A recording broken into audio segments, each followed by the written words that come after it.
Hi guys, just wanted to go through a few things with small block Chev intakes, common mistakes that I see people do and issues that you could come across.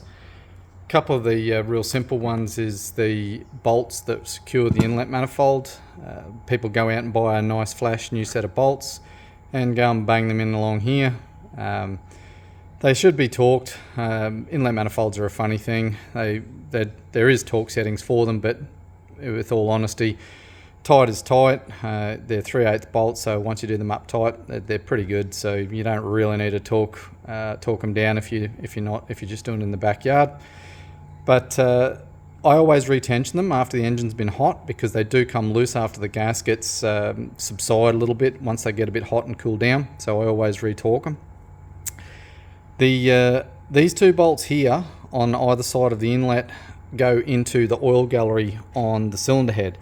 So when you're looking at the cylinder head as a whole, these two bolt holes here that go through into the oil galleries where these push rods go. So these two bolts need to have silicon sealant put on them before you put them in. If you don't put silicon sealant on them, you will have this. And I get asked a lot, why is the oil come out of the bolts on the inlet manifold? It's because they're not sealed. And yes, that is my Chevy, so I've yet to do mine.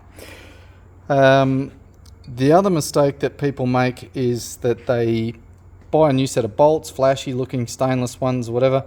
They may not necessarily be the right bolts.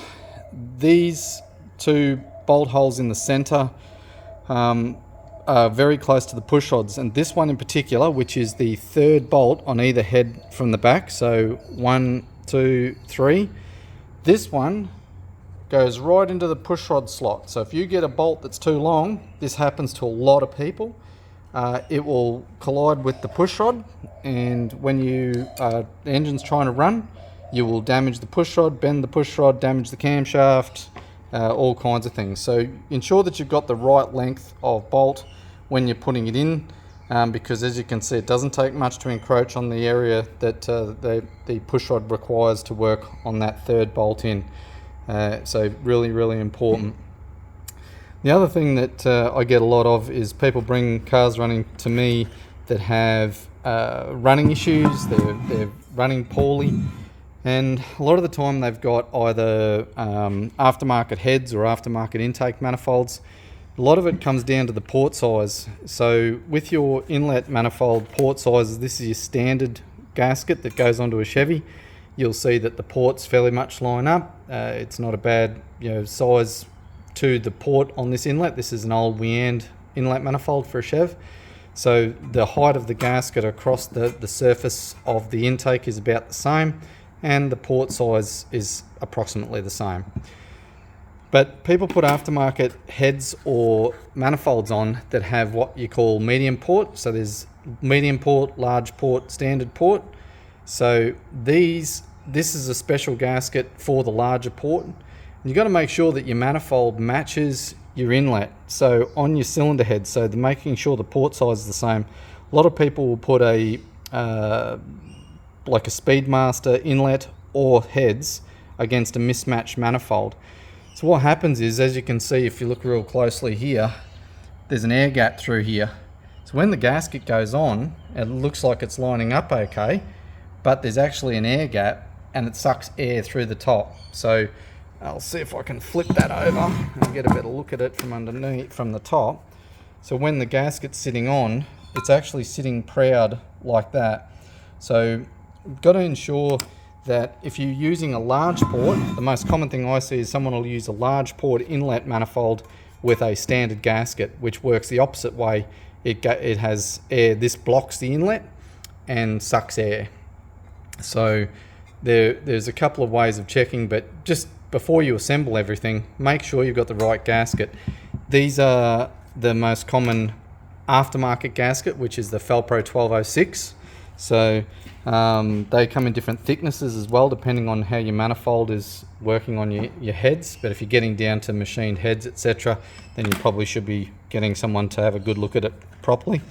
But the issue with the 1206, these standard Felpro gaskets are like a hard plastic.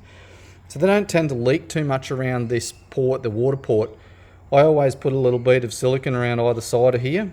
And before, when I'm actually assembling it, I should say, you actually glue these with a bit of glue or silicone on the back to the cylinder head first. So when you go to assemble the engine, when you're putting it all together, you glue these in position so you make sure that they're lining up with the ports correctly. So when you're doing this, you should be making sure that your ports match and that everything looks okay. If it doesn't look okay and you go to put your gasket on, then you've got an issue, because you can see clearly that it doesn't line up with the ports and you may end up with an air gap between the surfaces. With these Felpro 1206s, they're the cardboard or paper type gaskets with this little bead of silicone on one side. These get what they call coolant soak. So the actual coolant will soak through the cardboard material and it'll seep out around the edges, and you'll often see a green bit of coolant coming out around your edges. This happens on Holden gaskets, etc. The best way to fix that I find is, when you put your little bead of silicone around, is to put a bead of silicone around the inside of this gasket. So you're actually sealing the paper gasket from taking moisture in or sucking the fluid in, because this actually becomes completely soaked with coolant and seeps out the corners. Eventually that will dry, but it will leave a stain, and it's a pain in the bum. It looks terrible. So that's the best way that I know of how to seal those up properly. So if you're changing an inlet, there's a couple of tricks on the little small block Chevs.